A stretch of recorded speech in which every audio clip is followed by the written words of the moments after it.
Hey everyone, we've got a review here for Chapter 6. Let's take a look at it. We're starting off number 19 here. Find all numbers for which the rational expression is undefined. That's going to be our denominator. So we're going to look at y minus 2 equals 0, y equals 2. So the number for which the rational expression is undefined is y equals 2. Number 20 wants us to multiply and simplify. I'm going to rewrite this larger. 2z over r squared times 9r over z to the 6th. I'm going to start with 6z to the 6th. I'm going to start right here with 2. 2 goes into 6 3 times. And then let's see here. 3 goes into 9 3 times. Z goes into z to the 6th, leaving z to the 5th. R goes into r squared, leaving r. Okay, let's see if I can read this. We're going to have 1 times 1 times 3 times 1 over r times 1 times z to the 5th.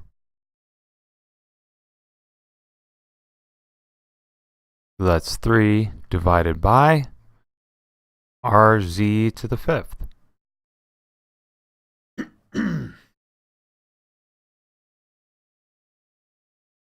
Okay, next set of problems. Multiply and simplify. Wow, this is a lot happening here.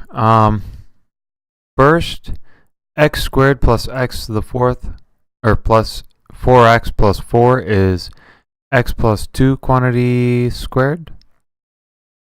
Second, this is x plus 6 quantity squared. So this whole thing becomes x plus 6 cubed times x plus 2 squared divided by x plus 6 squared times x plus 2 cubed. What cancels? This cancels with that.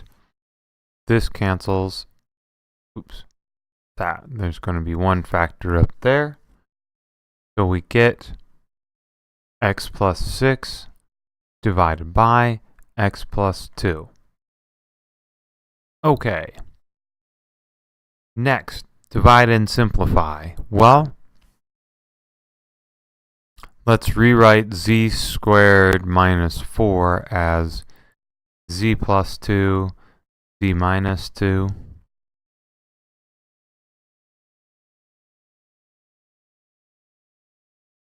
And that's divided by z. Now we're going to multiply by the reciprocal, which is z minus 2 divided by z plus 2. Those cancel. We get z minus 2 times z minus 2. And then all of that is divided by z. Great. Find the least common multiple of 6 and 25. 25 is 5 times 5, 6 is 2 times 3. They have no common factors. Their least common multiple is 150, the product of the two of them.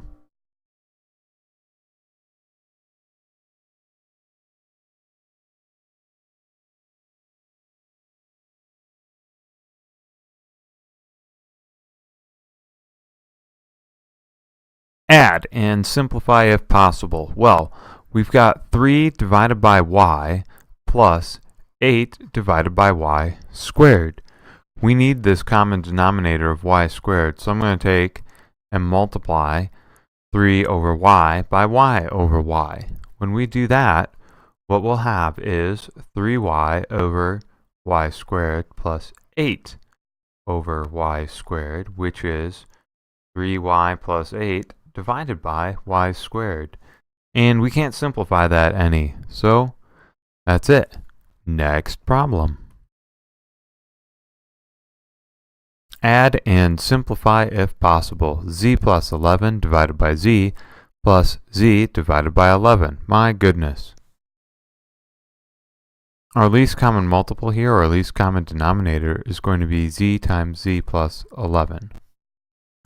This is going to be Z plus 11 over Z times Z plus 11 over Z plus 11. Okay. And we're going to add to that Z over Z plus 11, and we're going to multiply it by Z over Z. All right. All of this is going to become, let's see here, Z plus 11 squared should be Z squared plus 22Z plus 121 plus Z squared, all divided by Z times Z plus 11. So that's 2Z squared plus 22Z plus 121, quantity divided by Z times Z plus 11. Or,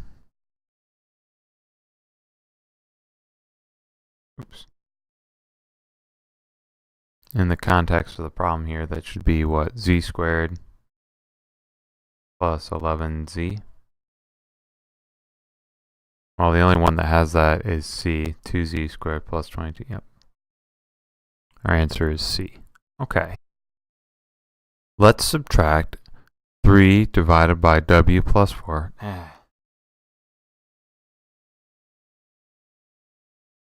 In 3, 2, 1. Let's subtract. We've got 3 divided by W plus 4 minus 1 divided by W minus 4. Now it looks like these two are really close, but they're not.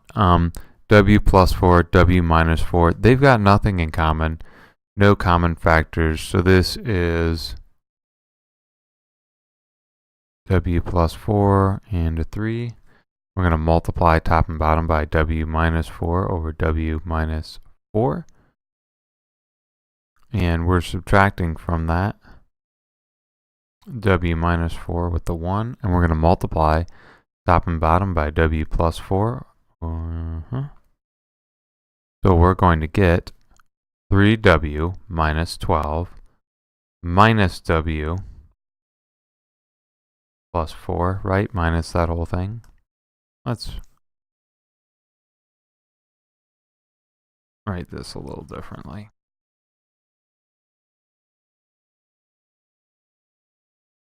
W squared minus 16 minus W plus 4, W squared minus 16. This whole thing's going to be 3W minus W minus 12 minus 4 all over W squared minus 16.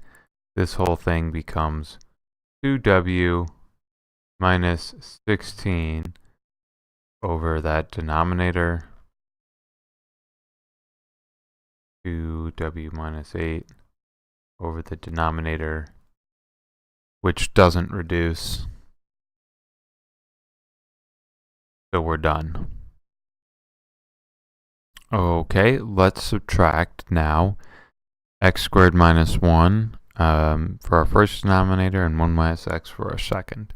I don't even care about the numerators. I'm so focused on the denominators. X minus 1, x plus 1, and 7x up top. We're going to subtract from it 7 up top, and I'm going to write this as minus x plus, or x minus 1, not plus, x minus 1. There we go. Then these minuses are going to become pluses, right? That's a plus right there. Cool. And then this needs to get multiplied by x plus 1 over x plus 1. All right. This is going to be equal to, give myself a little space here, 7x over our denominator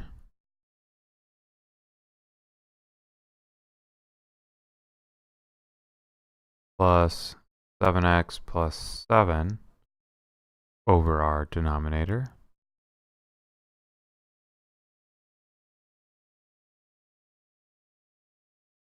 (14x plus 7, which doesn't divide into the denominator, divided by x minus 1, x plus 1.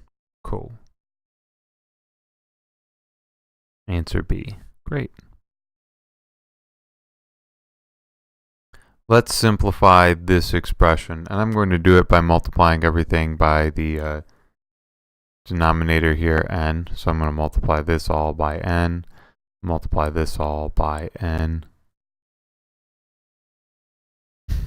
Okay, let's write this all out. This is going to be 5 times n plus 5 over n times n divided by 1 times n plus 1 over n times n, which is 5n plus 5 divided by n plus 1.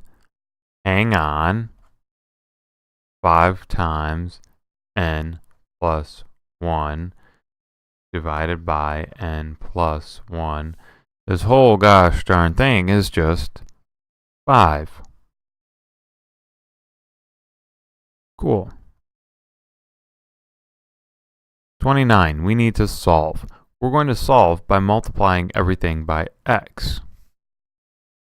That'll give us 5 over 7x plus 1 over 5x equals 1. Now we need to add those fractions. So that's going to be 25 over 35x plus 7 over 35x is equal to 1. 32 over 35x is equal to 1. X is equal to 35 over 32. Great. We need to solve again. We're going to have x minus 1 over x plus 8 is equal to 4 over 7. We're going to multiply everything by the denominator, x plus 8. So we'll get x minus 1 is equal to 4/7 x plus 32 over 7, I guess. Now let's subtract minus 4/7 x from both sides. X minus 4 over 7x plus 1 is 32 over 7. I'm sick of this.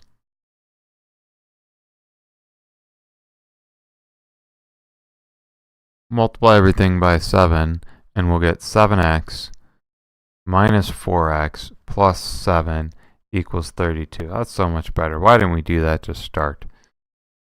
3x plus 7 is 32. 3x is, let's see here, 25. X is 25 divided by 3. So much better. Okay, word problem time. The speed of a passenger train is 18 miles per hour faster than the speed of a freight train. The passenger train travels 270 miles in the same time it takes the freight train to travel 180 miles. Find the speed of each train. Well, we know that distance equals rate times time, so time is equal to distance divided by rate, or if we're looking for a rate, rate is equal to distance divided by time. We need this one, though, because we're going to set the two times equal to each other. The time is the same. The distance for the passenger train was 270 over its speed. The time is the same. The distance for the freight train is 180 miles over its speed. And these, again, are the same. There we go. 270 over P is equal to 180 over F. And what else do we know?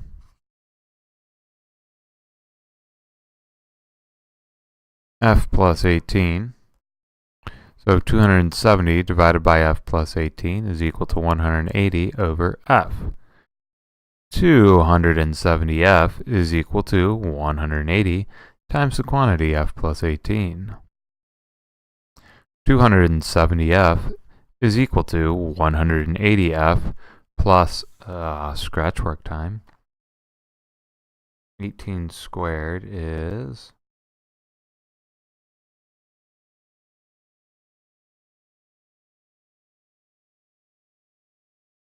324 plus 3,240. Now we subtract to get 90F is equal to 3,240. So F is going to be equal to, let's see here, 9 dividing into 324, right?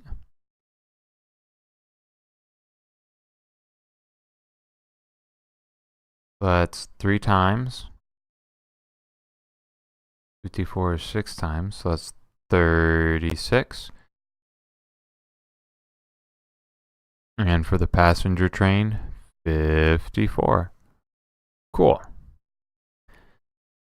A particular hybrid car travels approximately 180 miles on 4 gallons of gas. So 4 gallons on 180. Find the amount of gas required for a 765 mile trip.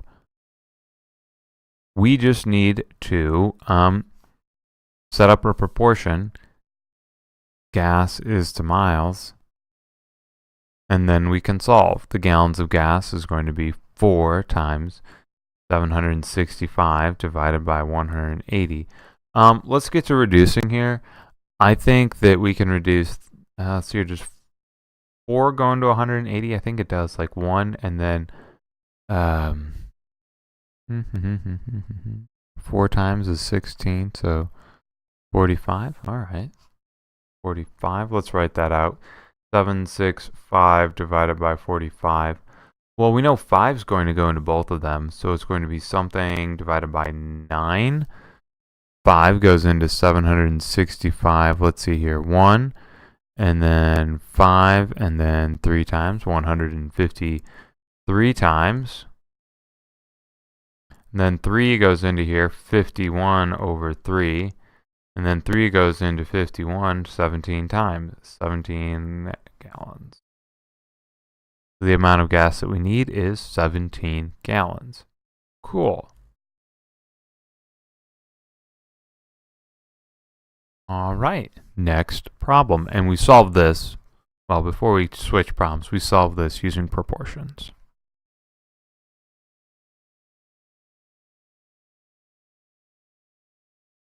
It is known that making 1 pound of honey requires 20,000 trips by bees to flowers to gather nectar. So pounds to trips is 1 to 20,000. How many pounds of honey would 65,000 trips produce? Hey, look at that. It's another proportion problem. The poundage of honey is 65,000 divided by 20,000. Let's get rid of those zeros. So we've got 65 divided by 20. Let's do 2 dividing into 6.5. That's going to be 3.2. Oh.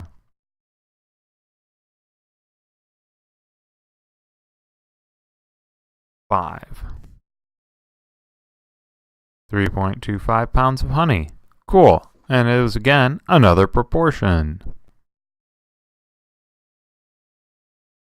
Find the variation constant and an equation of variation where y varies directly as x, and y is equal to 8 when x is 31. Y varies directly as x means y equals kx. Okay, so 8 is equal to k31. 8 over 31 is equal to k. The variation constant is 8 divided by 31. The equation is y equals 8 over 31 times x.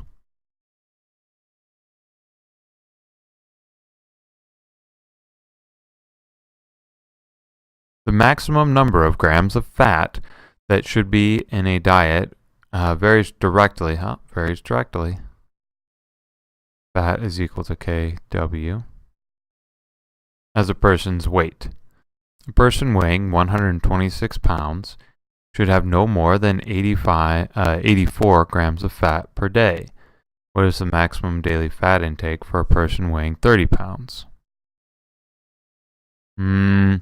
Probably a lot, because they need to gain some weight. 84 is going to be equal to k times 126. So k is going to be equal to 84 divided by 126. Let's see if we can simplify this a little bit, like 42 over, what would that be, 63? And let's see here, this is 9 and 7, so this is 3 goes into here 14 times, 3 goes into here 21 times, so 2 over 3. Yeah, 21 goes into 42 twice, 21 goes into 63 3 times. Okay, so 2/3. F is equal to 2/3 W. Our new W is 30, so F is equal to 2/3 times 30. So for a person that weighs 30 pounds, let's see here, divide by 3 to get 20 grams of fat. Cool. And that's it for our Chapter 6 review. Great.